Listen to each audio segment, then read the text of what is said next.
तर मित्रांनो आता मी उठलेलो आहे. आता करूया काहीतरी, चला. तर मी आत्ता इथे जात होतो, तर इथं खडखड वाजत होतं काहीतरी.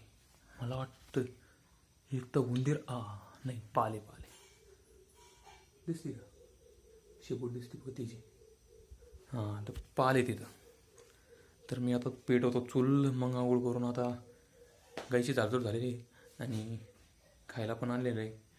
तर आता चूल पेटवतो, आंघोळ करतो, कामावर ढळतो. तर मी भेटतो तुम्हाला आता चूल पेटवताना